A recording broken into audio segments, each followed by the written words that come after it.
Hey, what's up? I am Chris from Motionless in White. And I'm Ricky from Motionless in White. And you are watching our hard drive Ask Anything chat.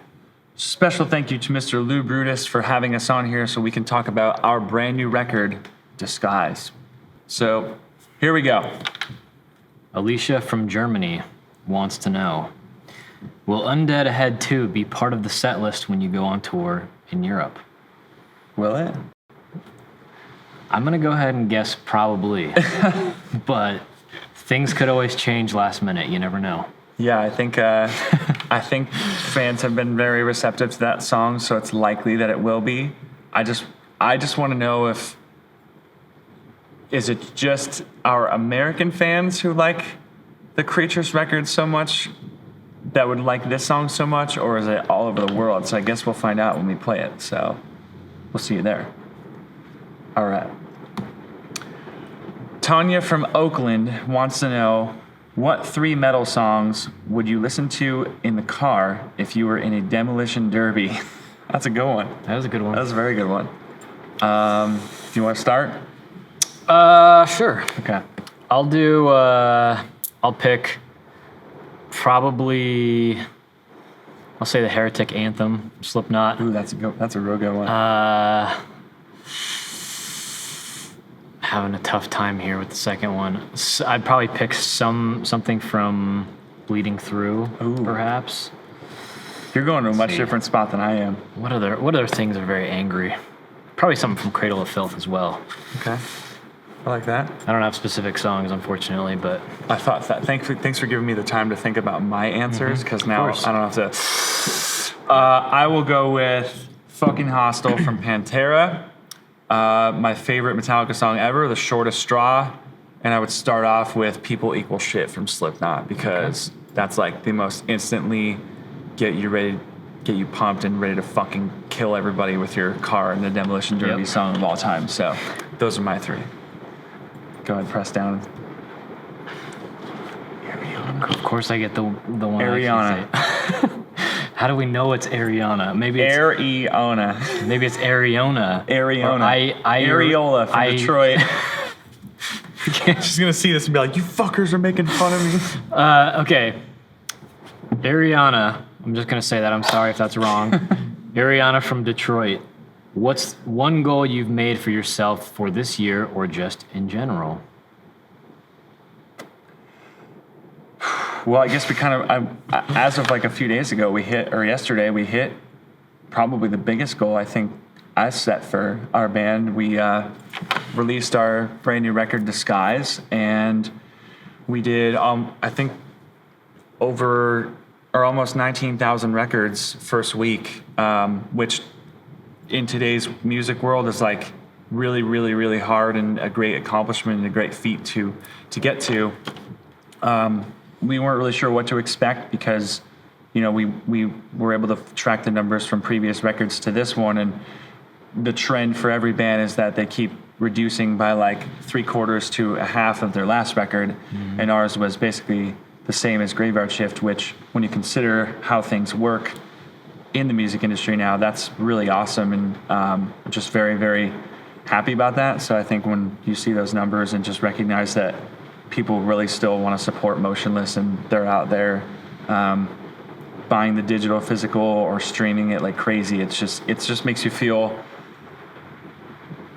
that much more inspired to go out there and continue doing what we've been doing for now like 13 and 14 years. So yeah, that was the biggest goal when it was accomplished. So do you have anything? I think that was maybe great. Differently than that? I think that was great. Yeah? Can we agree on that one? Yeah. All right. We'll agree. Same. All right. Liz. Perfect. Liz from Mexico. Oh, this goes to me. Yeah. What if you just answer it? Just like, no, sorry, Liz. She's like, shit. Sorry, Liz. Liz from Mexico wants to know, this goes to Chris. Even in the hardest times, don't feel alone. We are with you, and we are a family. We all have dark parts in our head, but still we keep finding a light. We love you. Wow. All right. That's Thanks, Liz. not necessarily a question, but Liz, thank you for that. I hope that I'm blushing because I feel that way inside.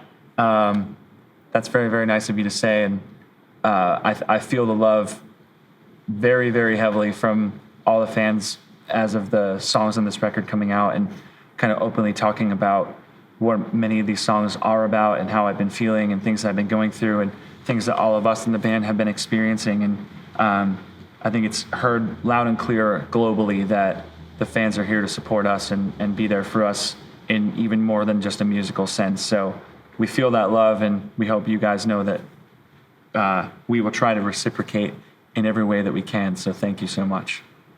Thanks, Liz. James from Concord. Concord. Concord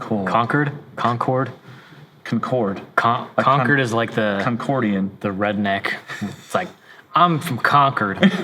I don't even know where that is. Okay. Concord, California? I don't know. Is that? I thought it Maybe. was somewhere in the UK, maybe. Maybe. Anyway, James from Concord would like to know how long it takes to make a set list for the tour, or does it differ from each venue? James, Well, that is a James. fantastic question, James. Well, James, I believe the most qualified person to answer would be my friend Richard here. the thing about making a set list is you really have to consider everything when you're making a set list. I thought you were going to say you wouldn't want to put a set list into a tube. I should have gone that way.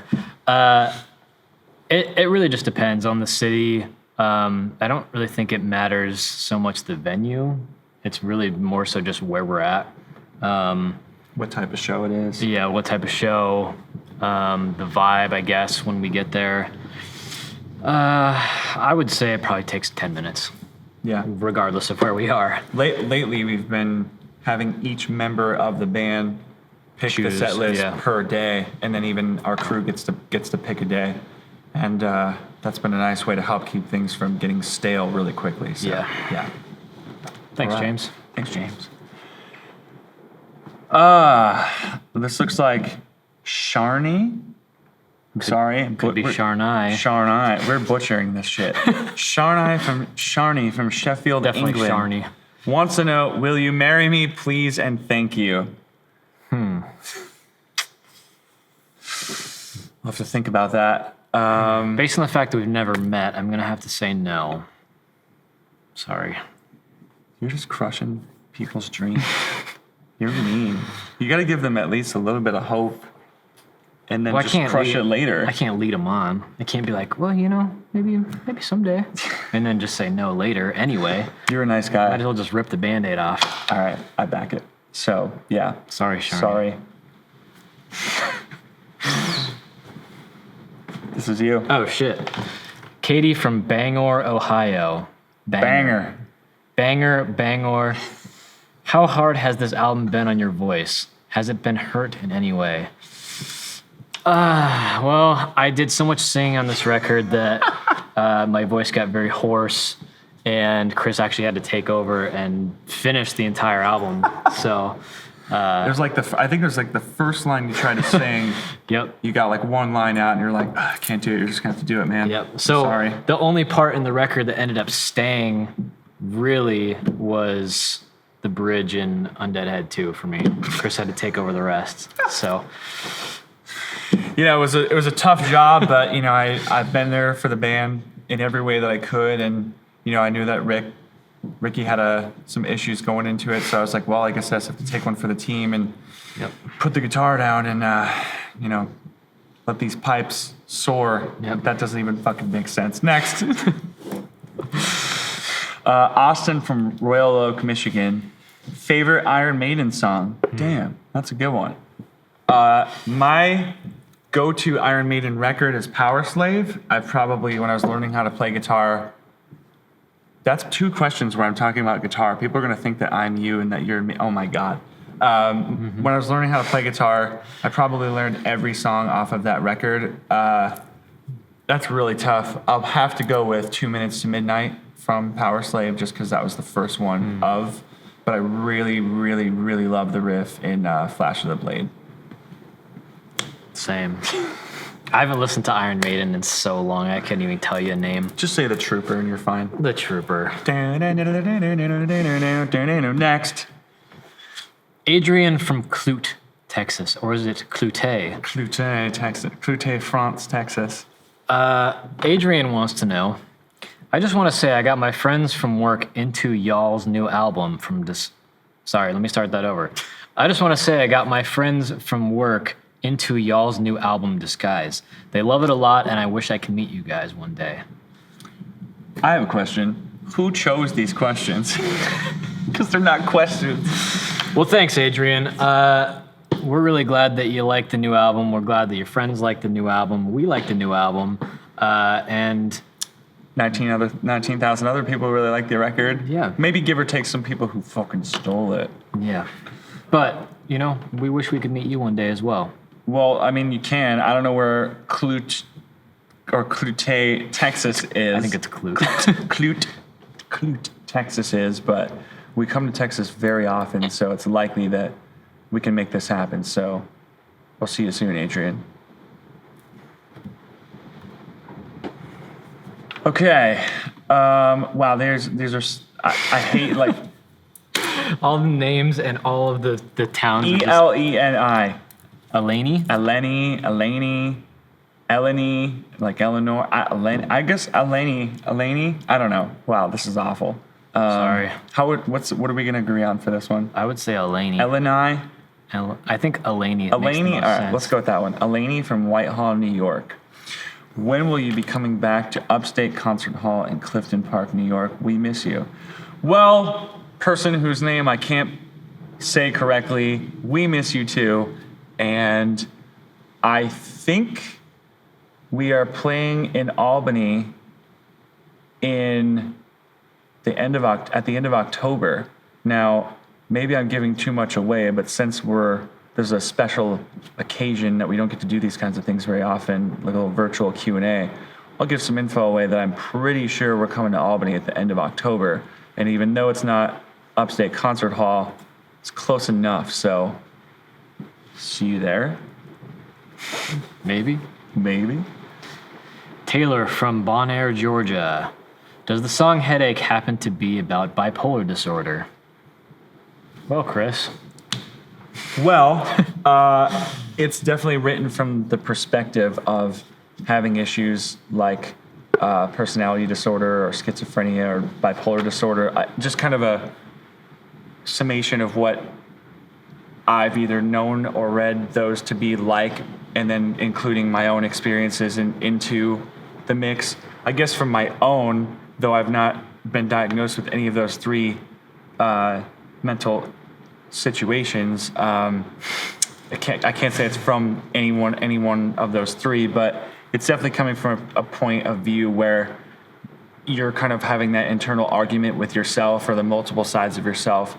And it's just to the point where you're so riddled with anxiety, but you're trying to convince yourself that everything is okay and you're going to get through it. And it's just that push and pull, back and forth, constant war within your own head. So I can't say it's from any one or the other. It's more just about that internal struggle and war with yourself that you become your own worst enemy and have to kind of defeat yourself to go to the next round, so to speak, which is the real life. And I think that's where a lot of us get stuck at, is up here. And I wanted to write a song that was from that point of view. So I feel like I gave like 4 answers and one to that one, but hopefully it makes when you crumble it up, it just makes sense. So Carla from Atlanta, love Atlanta. I met the bestest friend anyone could ever have through Motionless, even though she lives on the West Coast and I on the East Coast.